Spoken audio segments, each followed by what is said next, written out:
Hello and welcome to this week's episode of Uncorked with Funny Wine Girl. This is Funny Wine Girl, aka Jeannine Luby, and I don't even know when this is airing. I think it's airing in March. Sometimes I have to stop and think, where are we? But March has been the wild card. I've been talking about getting through the winter, and the winter wasn't so bad. But now, of course, March we're getting snow here in the Northeast and ice and like predictions and oh my gosh. So I'm not someone who doesn't like winter. I don't mind it, but it's been kind of a gray March. So I'll be happy to see brighter times. But I am so excited. And I say this every week. I know listeners are sick of me saying it, but I'm sorry. I cannot help that I have such wonderful guests who have so many interesting experiences that I think we can all learn from and get inspired by. So I also like to tell every week how I know my guest, whether I know them through someone else or because I think it is so important that we pay attention to and connect with people and not just, say, oh, well, I don't know what they do or, oh, I'm not interested in that business. Get to know people, whether you think you might interact with them in the future or not, you never know. And you're going to probably find value in every relationship. So this week's guest, I actually kind of was introduced through virtually from Christina Hitchcock. Christina was on, I want to say several weeks ago. She has the It's a Keeper blog website, and she's been on Home and Backyard, WNEP. She's done great. She's killing it in that space. And she mentioned Jenna, I believe. And then I saw Jenna's post on LinkedIn that I was really intrigued by. So I figured I just had to have her on here because she has such a strong voice and a lot to say. So this week's guest, as we talked offline, she wears a lot of hats, honestly. I can't even imagine how she keeps them all straight. It's like a totem pole. They're all stacked so high. But Jenna Urban is my guest this week, and I'm so excited to dive right in. Welcome, Jenna. Thank you for having me. Thank you so much. We talked offline and I said, I really would like to have you back because we can talk about a variety of topics.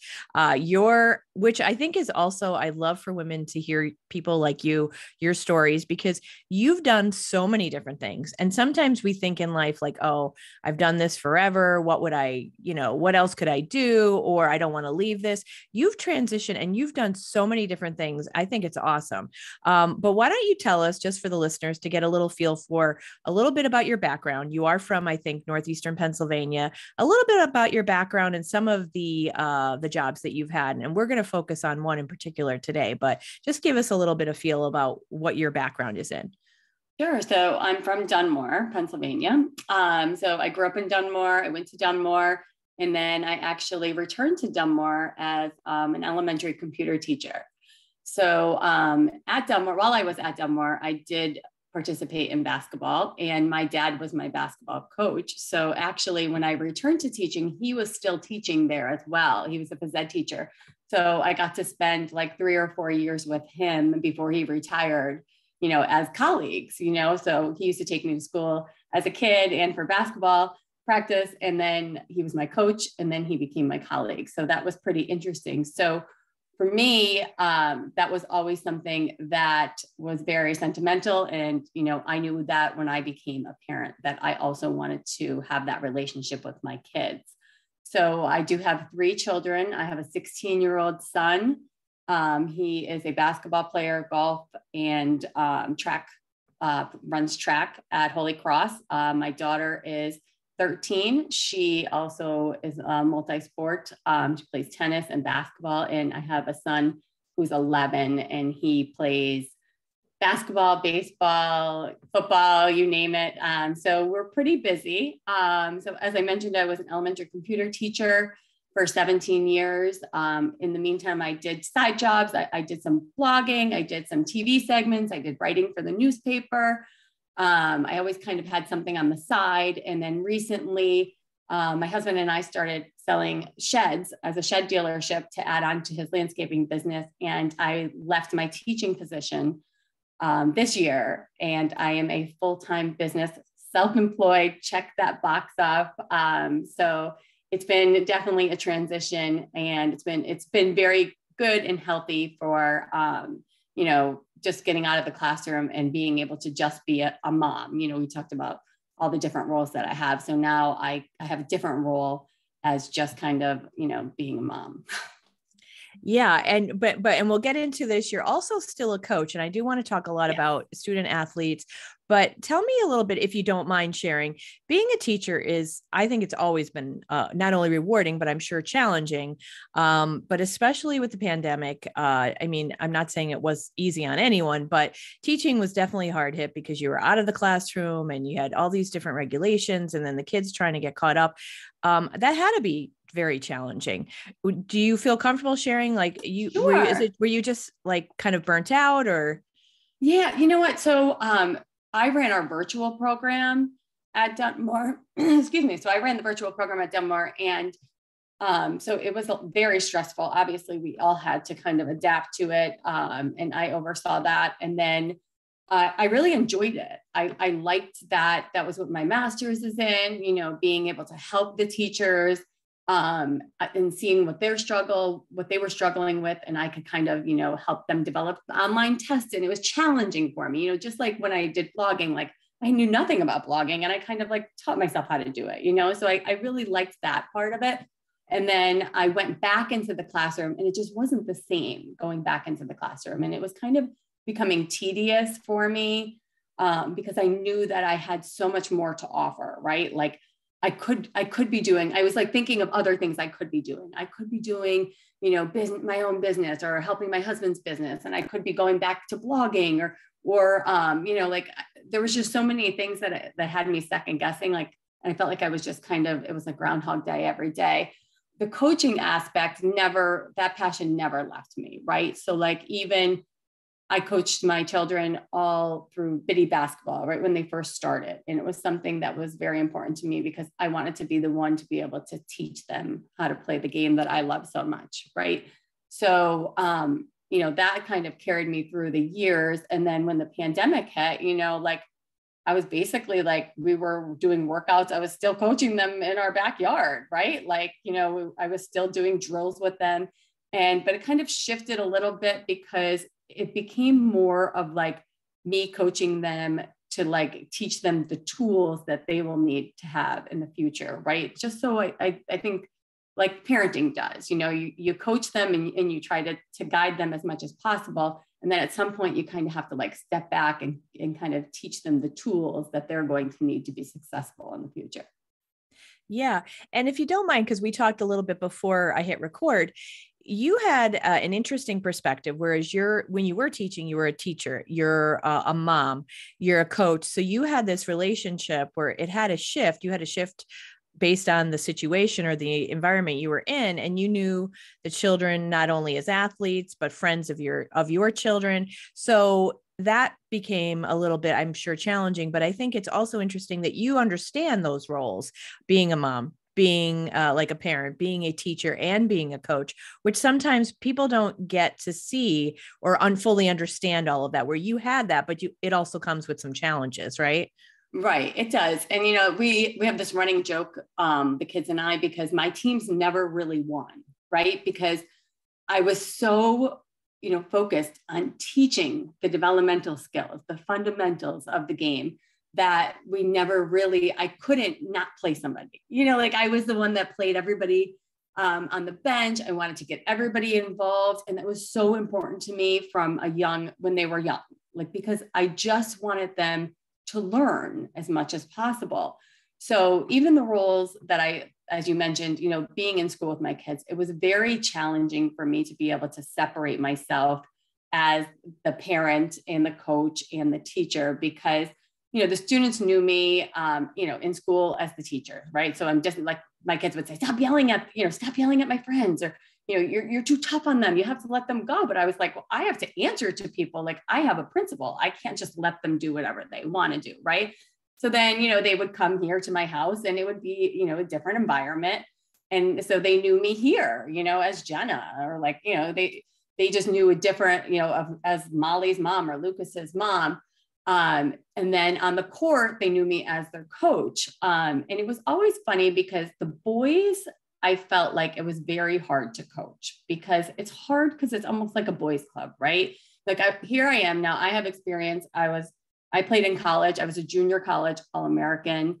And then I went to East Stroudsburg as well and played there. And then, so like here I am having all this experience, and, some of the other people are just fathers, they might've played a little bit. They really never did anything after high school, or maybe they never even played in high school, but the boys just seem to like value them more at times, because they were like fathers. Right. So they would like kind of they wouldn't look me in the eye, or, and I was always kind of like, I know what I'm talking about. Like almost like screaming, right? Like, here I am. I know what I'm talking about. I know what I'm doing. So that was always a challenge for me. So at one point, I think I mentioned to you before that I was coaching like 7 teams, right? Wow. I was between my 3 kids, and I had to reevaluate, where I was putting my energy. And I think that, a lot of parents get caught up in that when they're coaching their kids, because how can you pick and choose between which kid that you want to coach,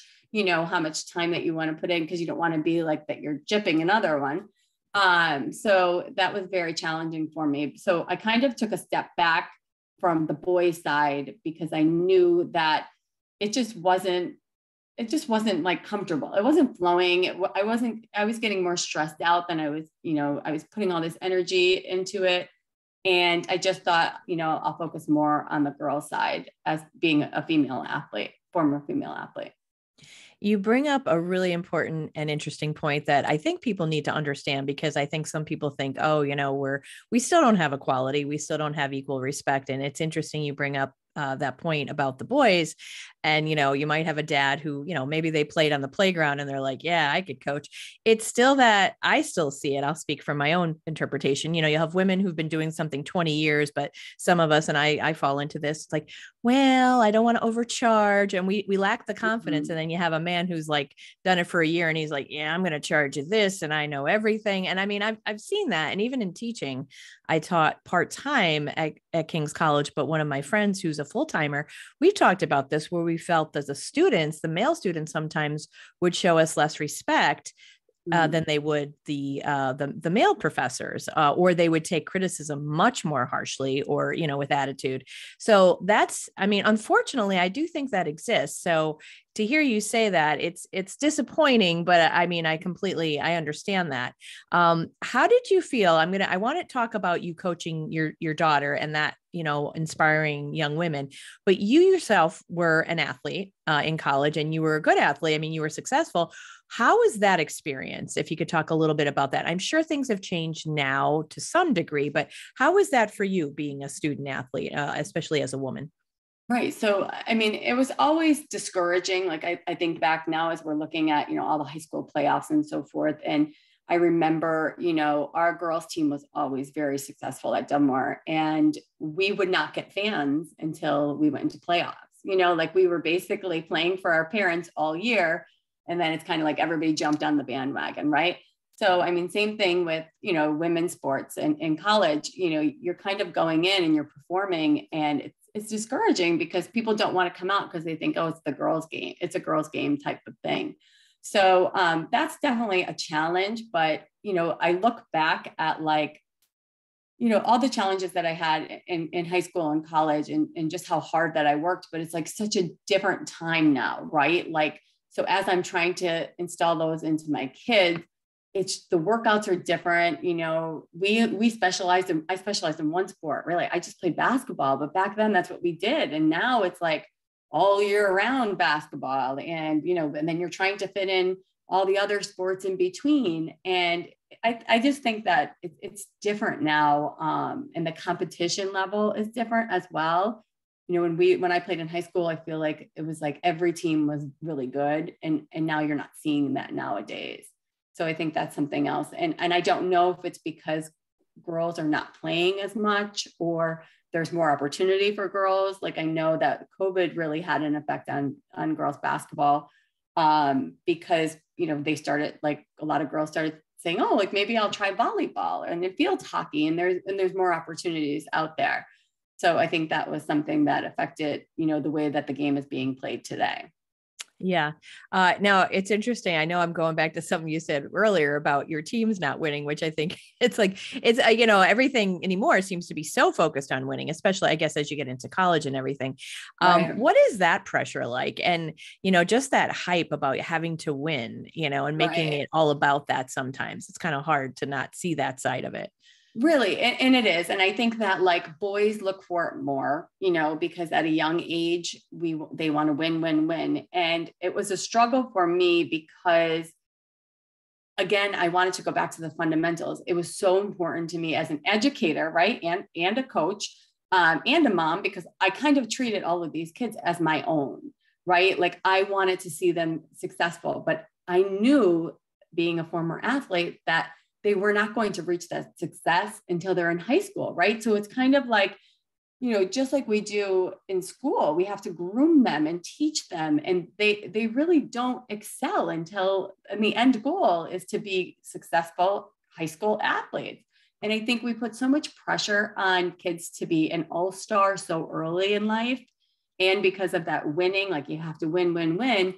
And I tell my kids all the time, like, nobody's going to remember that you didn't win your fifth grade basketball team.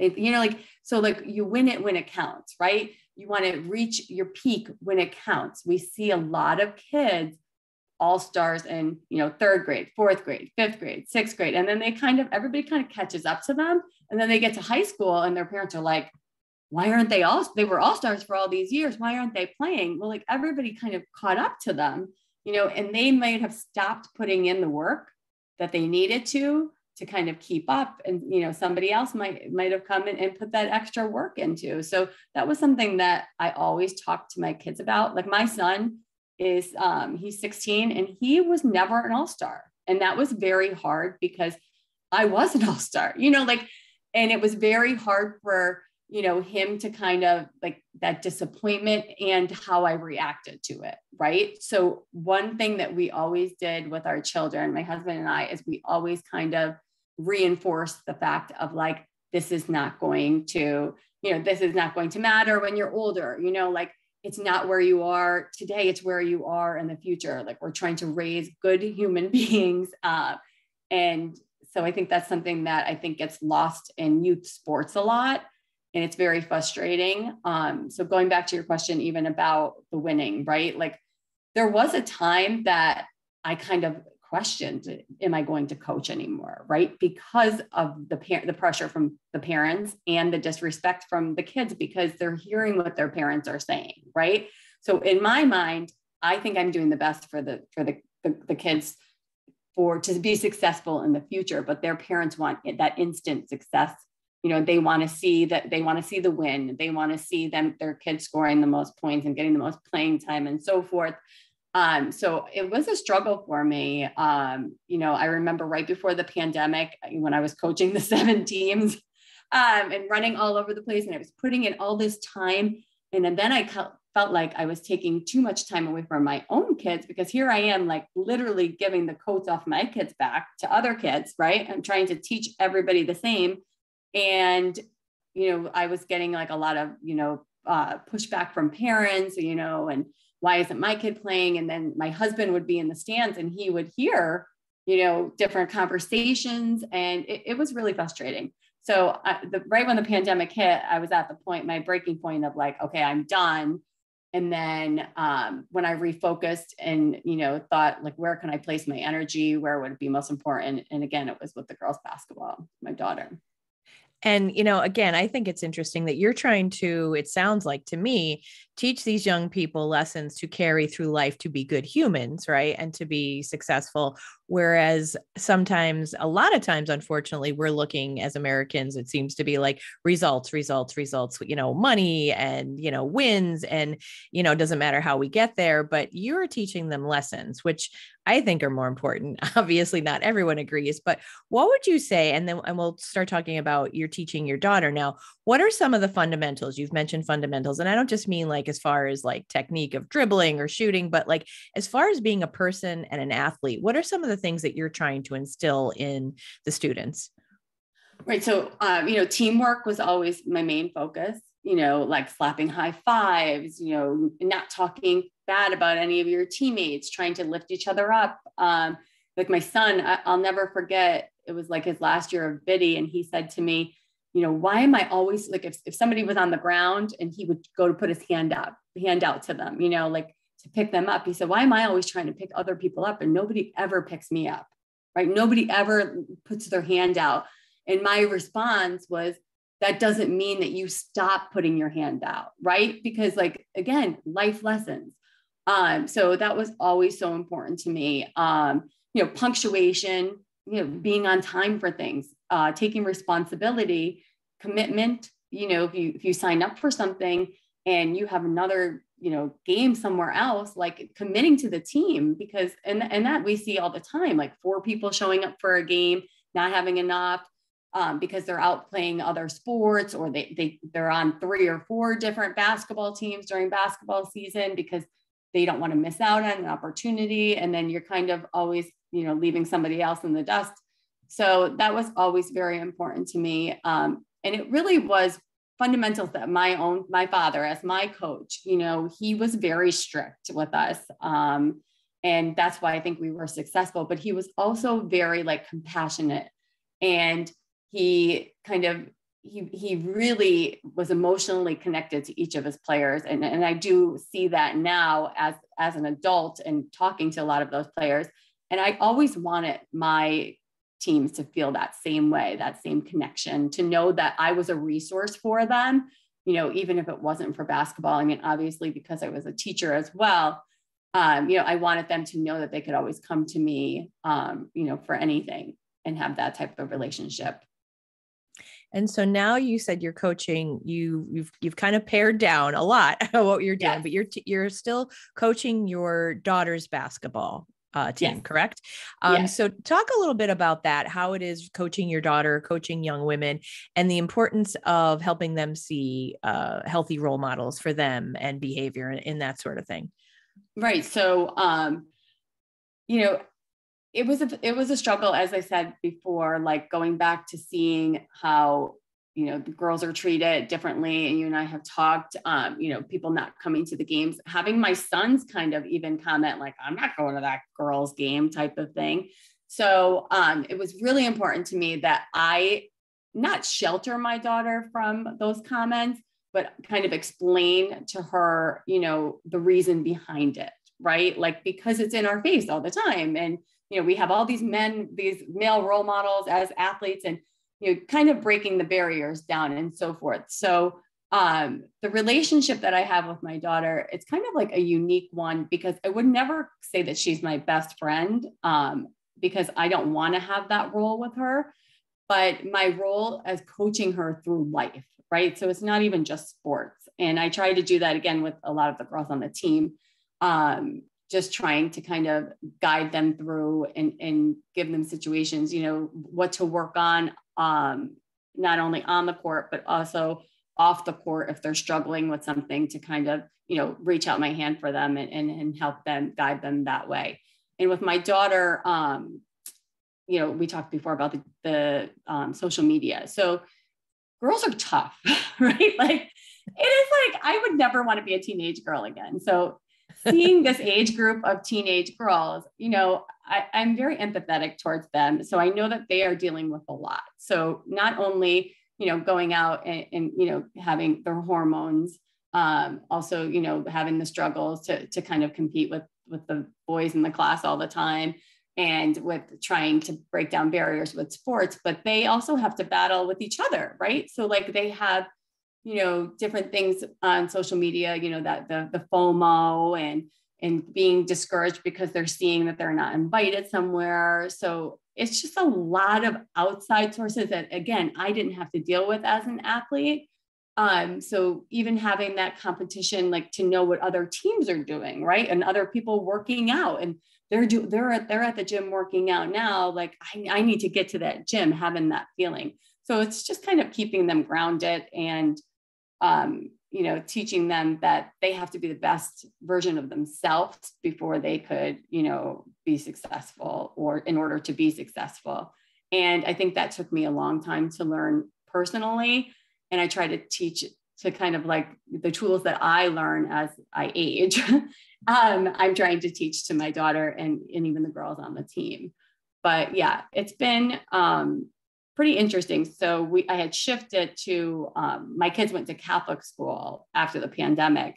So I did not teach these girls that I'm coaching. So they don't know me as the teacher, right? So it was kind of like taking that one, like I didn't yell at them in class, right? So now I could just be their coach and also be Molly's mom. But I don't know if that makes sense, but it's just a different shift because it's a different group of girls that I'm coaching. Well, yeah, and they could see you differently. But I think you have, I mean, and I think, you seem like a wonderful person to be in this role. You have a very valuable opportunity to influence these girls' lives. I mean, like you mentioned, the sportsmanship, but even like the FOMO, their fear of missing out. And I think sometimes this is something I talk about with some of my female colleagues who are entrepreneurs. Men seem to be more supportive of men than women are of women. That's why I'm always, I mean, I personally, I can't say that I've been, I haven't known anyone who's tried to quote unquote tear me apart but I also know that the support a lot of times isn't always there. It's just kind of a meh, when people could be supporting more. So you have an opportunity to teach them that as well, about like lift one another up, because right. It's so important. What are some of the things that you show them, or, even though it's hard to find the role models, I think we're getting to see more of that in sports. I mean, for me, I think of Megan Rapinoe in soccer and all the work. She's been very vocal. I know some people don't like her, but I think she's worked really hard to get more, attention on equality and people respecting women's sports. Right. One of the things I really try to do is I try to highlight a lot of the local girls that are successful in sports, try to bring them around. I've tried to have, girls come to different practices. I had some high school girls come and practice with us. My sister, who is, she's a former college coach. She's now the director at the Riverfront. So she has some great resources, and she's a great resource because of her knowledge. So we, I've tried to like get some camps around that. She and I have done camps together.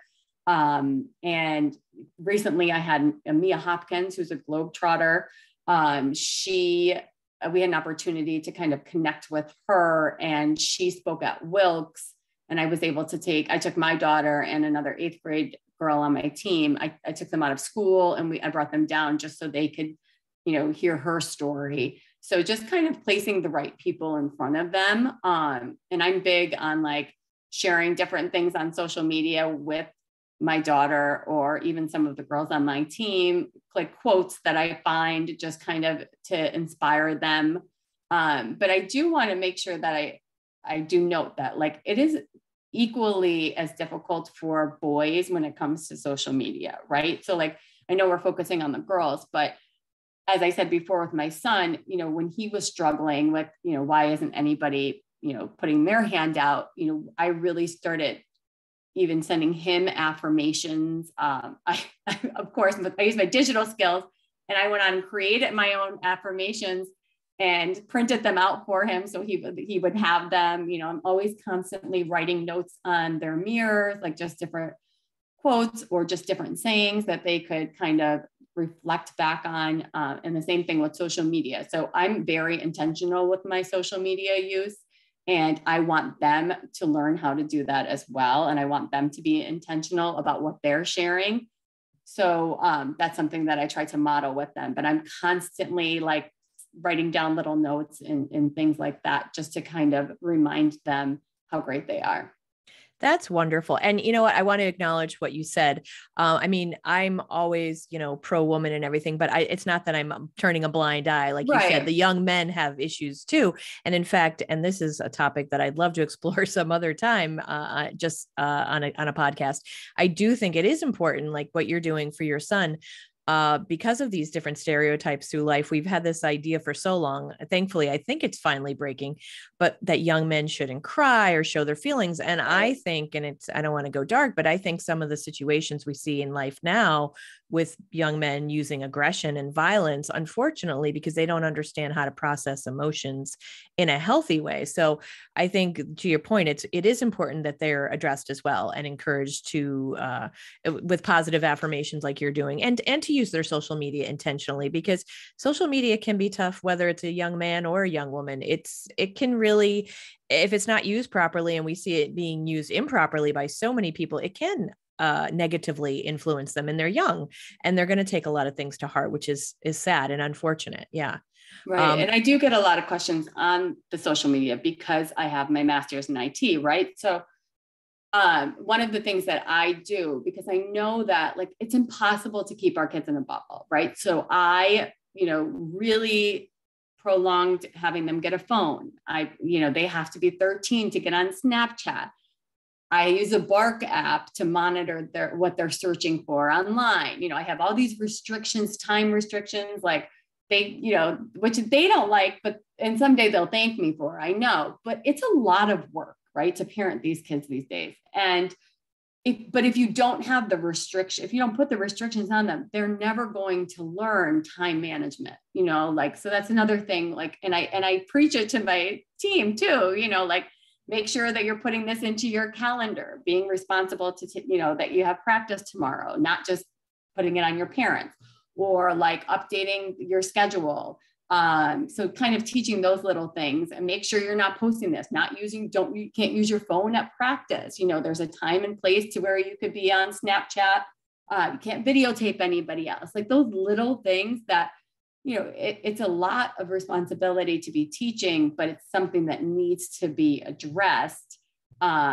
Because again, we want to raise decent human beings. That's our goal in the end. So whether it's on the court or off the court, and that's something I've always instilled in my players, you are a reflection of us as the team, right? So like, knowing who you are, what you represent. If you have that jersey on, you can't be saying bad things on the court, but you also can't be posting pictures off the court. And that affects people I know applying for jobs now and getting into college and so forth, with their social media. So it's a big responsibility, but it's definitely something that I think a lot of parents struggle with, to kind of manage the social media and the technology. Yeah. And but again, it's one of those things that I'm not a parent. So I want to be careful what I say, because people could say, well, you don't know what it's like. No, I don't, but I am a human living in the world, and I have taught and I've seen what happens. And I was listening to Mayim Bialik has a podcast, and she's a very smart person. She had a guest on who talked about the negative influences, whereas, some parents are giving their babies, like they'll set up an iPad for them to look at a video, maybe while they're changing their diapers. And they're saying that that's taking the place of this important human connection that needs to take place for certain things to grow in the brain. And so I know the parents may not think of what is happening there, but letting them have that screen too soon is really, they're losing that actual connection that's really impacting them in a negative way. But to your point about them using it responsibly, because you're right, now people can be fired, from their job for what they post. And, when I taught social media at King's, I had a friend come in from Geisinger who's in the human resources department, and he said they do monitor it and they look at it before they interview people. So, and you and I spoke before I hit the record button about the digital footprint. It is so important. And I'd like to bring up, because we talked a little bit about this before we started, the idea of what parents share, because it is important what, we each share and we're responsible for. But a lot of times with parents are sharing so much about their kids online that sometimes it's a privacy issue. Kids could be embarrassed. Sometimes it could be a safety issue if they're not making their posts private, that people that shouldn't be looking at, kids of pictures of children. So we talked a little bit about that before, and you talked about respecting, what you post about your kids. What could you share about that for other parents to hear? Because I know it can be hard. People don't want to be lectured, but I think it's important. Right. So, I mean, from the time that our kids are born, right, we develop their digital footprint, right? We're putting pictures up of them, like, look at so-and-so taking their first walk. And we're putting all these positive things out there, right? But then it comes a point that we kind of have to hand that responsibility over to them, because it's up to them to continue that positive digital footprint. And sometimes, we could do more damage to them by posting a picture that maybe isn't as flattering or inappropriate, or, just something that they wouldn't want posted. So having that open conversation with your kids is very important. I think as they get, I want to say like, it's probably younger now. Like, mine was really like, 11, 12, 13, but even younger, because they are exposed to so much technology now at a younger age with TikTok and Instagram. So these kids are having different accounts younger. But I think it's important to have that conversation with your kids to what's appropriate and what's not. So for me, I was an oversharer because my kids were born in the middle of Facebook, right? The invention of Facebook. So it was like every single thing that they would do or say, I went on like everybody else and posted about it. And I've recently, the last couple of years, really taken a step back, mainly because I want them to become responsible for their digital footprint and what they're posting, but also because I don't want to overstep. It's not my glory, right? Like, it's not like I say this to my kids sometimes, like, like I already wore the All-Star sweatshirt, like I've gloated, I've been in the spotlight. It's not my spotlight anymore, right? It's theirs. So I try to make it a point to ask them, is it okay if I post this? I'm very intentional about when I post something. I wanted to inspire someone. My kids play piano, so that's something I'm very proud of with them. But I want to inspire other parents to say like, okay, well, her kids are athletes and they play piano. So like, I probably could juggle that too. And maybe that's something that my kids would be interested in, being like taking piano lessons or something like that. So I'm very intentional about what I post. And I think that I have taught my kids to do that as well. Obviously there's times that we've had conversations that I'm like, I think you should take that post down. I don't like the way that you worded something. But again, because I follow them on all platforms, and that's the ground rule. And, you want to have that platform, then we're friends on it. And I won't embarrass you, but you won't embarrass me. And I'm going to kind of watch what you're posting, and I'm going to call you out, right? Because really, that's my responsibility as a parent. I always thought that it was me to like, I think there's the quote of like, I used to try to like fix the path for my kids to walk on, but like now I have to kind of like mold my kids to walk on that path. So I have to teach them the tools, right or wrong, to be able to be like good digital citizens, just like to be, student athletes and whatever they do in life. I can't be there all the time to control it. So although I try as much as possible to put restrictions on, there's going to be a day that I'm not going to have that responsibility, and they have to kind of be responsible for themselves. Yeah. Yeah. And you're hoping the lessons that you've modeled and talked to them about will kind of kick into gear, right? Right. Like like not to post negative stuff, like you have a bad day, like, just kind of sit back and accept the day. Like recently, I think it was over the summer, like my daughter just had gotten TikTok, and she was posting something, and it was like, she was just having a bad day. Right. And she was putting up all these pictures, and they were like really hitting home. I was like, oh my gosh, does she really think that? Right. Like so it wasn't even me. That's her. Like my sister brought it to my attention, but then I had to go to her and I was like, let's talk. Right. Let's talk about what your post is. Like, what is wrong? And then she's, oh, I'm just having a bad day. I'm like, well, like, it almost looks like you're suicidal. Like if you're like, they don't realize. I'm like, but I think that they want that empathy from other people. Like, oh, I know, like basketball used to be so much fun. Right. Like, like, oh, I used to be able to eat what I want to eat. Like, so seeing those things, I was like, oh my gosh, let's have a conversation. Like first delete this post, and then let's have a conversation about what you're posting. And I mean, it ended up being that, it was just thoughts that were going through her mind.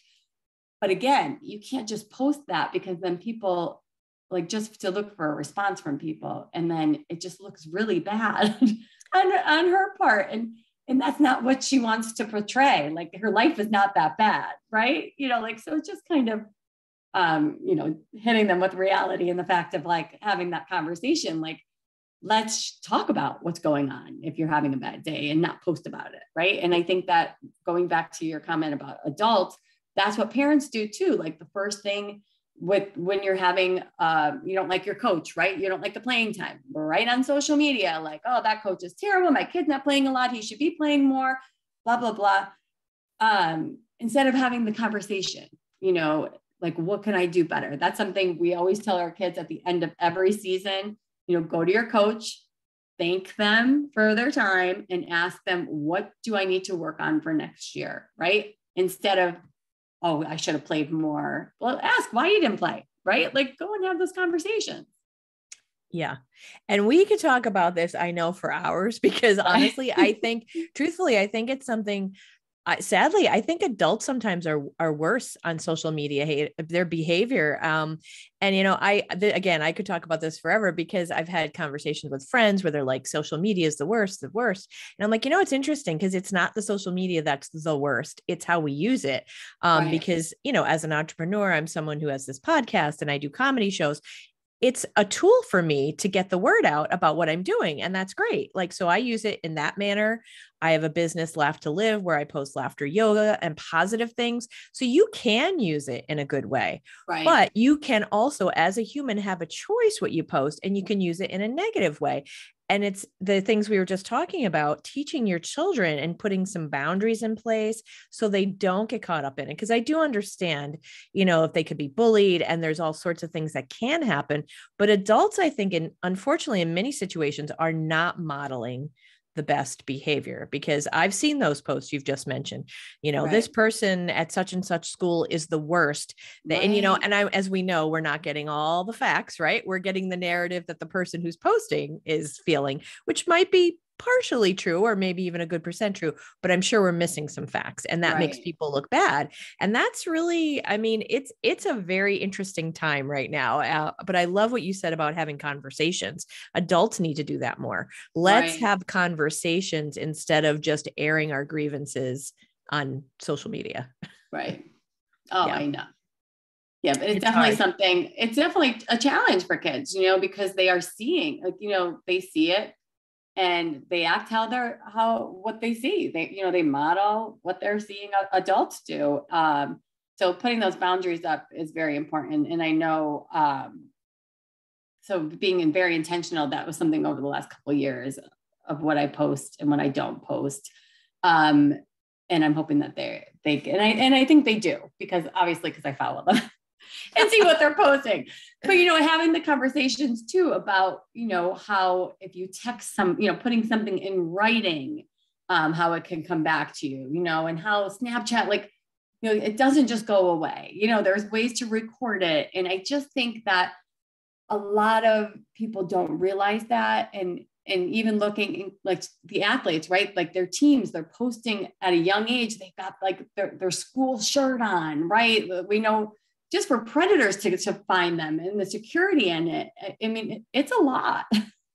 Yeah. It really is a lot. And honestly, again, I don't say things to be judgmental or lecture. It is hard. And I'm sure it's a lot, but at the end of the day, it's a matter of looking at safety for your kids, security for the kids, privacy. And, and then I think what's so important, like you're saying, to teach them what's pretty much right and wrong and integrity, and, how to be good people, and also think of their future.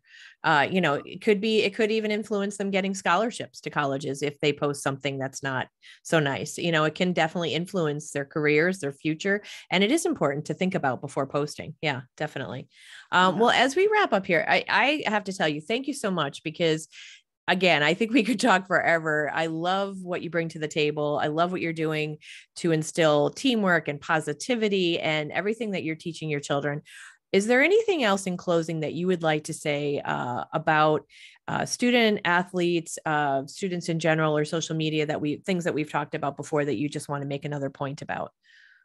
I just think the biggest thing is like for parents, my biggest advice to parents is to kind of to step back a little bit. I know I have, in the fact that I was always you want your kids to be the best, right? You want them to do well. But again, you have to look at the long run and what you're teaching, each year. So kind of like focusing and breaking it down more to like just setting goals for the year of what you want your kids to achieve. And also kind of putting those boundaries up for yourself, how you're going to let them kind of fall down, and learn to get back up sort of thing. So I think that was probably one of my biggest mistakes, as I said, about keeping my kids in a bubble or trying to like prevent them all the time from getting hurt, realizing that I don't have that control. I can't control what other people are doing. And the only thing I can control, and I tell my kids all the time, like, I can only control what's going on in this house, right? So like, I don't want to hear about like, you got this on a test and somebody else did worse than you. I'm not worried about that other person, right? Or what you did in the game and somebody else did this in the game. Like, I'm worried about who in this house type of thing. So I think, advice would be to kind of like put those boundaries up and really focus on your family first, and just trying to make sure that you're setting your kids up to be successful in the future, whether it's on the court or off the court. But not putting that pressure on them to be an all-star when they're in, second and third grade. Yeah. A little early, right? Right. So I think that's probably something that I had to learn. And, as we age, I think just like fine wine, right? Yes. I think we learn things every year, and it just makes us, reflect on what we're doing and try to do better in the year ahead.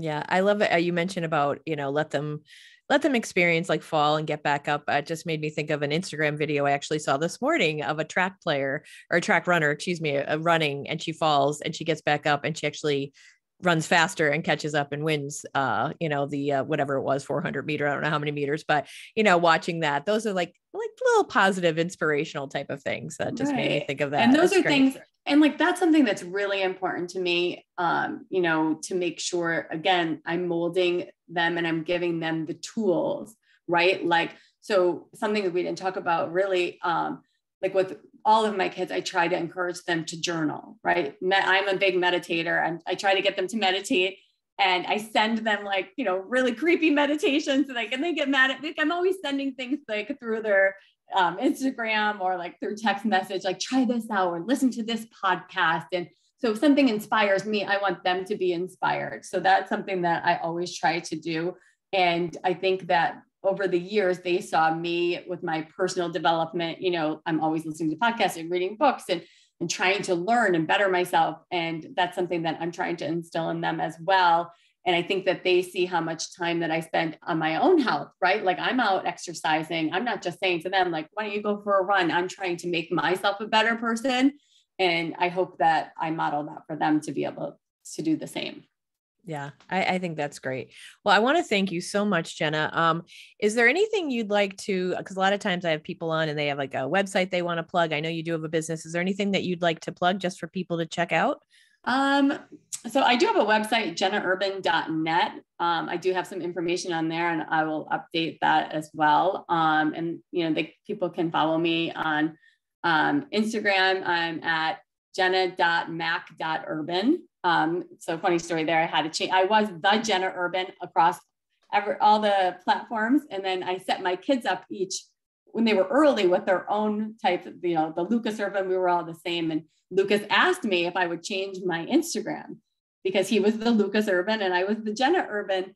And again, I was like, sure, because for him, he needs to have that, digital footprint. I'm like, I'm good. Sure. We'll change it to whatever you want to be. So I am at jenna.mac.urban. Okay. On Instagram, right? And of course you're on LinkedIn as well, professionally. Yes. Mm-hmm. Okay, great. Yes. Well, again, thank you so much. This has been such a pleasure. I love what you're doing. I love this conversation. I mean, these are the kind of things we need to be having, even if people listen and say, oh, who the heck is she to say this or that about me or you? The thing is having the conversations, right? I think that's the key. We don't have to have the same opinion, but let's talk about it and see where we can land and what we can kind of maybe glean from each other at least. Right. So thank you for having me. Oh, it was my pleasure. I'm so glad Christina suggested it. Cause then I was like looking on your LinkedIn, I was doing a little creeping and I was like, yeah, she has a lot of great stuff to say. I love the stuff that you were sharing. So your intentional posting is working. Thank you. Oh, great. Good to hear. All right. Well, I want to thank my listeners as always. If you've enjoyed this podcast, which Please, I hope you have. My gosh. Please remember to subscribe and share. And even if you haven't enjoyed it, share it anyway, because maybe someone else will. But as I always say, you really, I cannot tell you how much it means to me that you listen. Share if you can. I'm on Instagram and Facebook, Funny Wine Girl Jeannine. Follow me for some funnies. I've got some shows coming up, so check out funnywinegirl.com. And as always, I say, I appreciate you from the bottom of my heart and the bottom of my wine glass.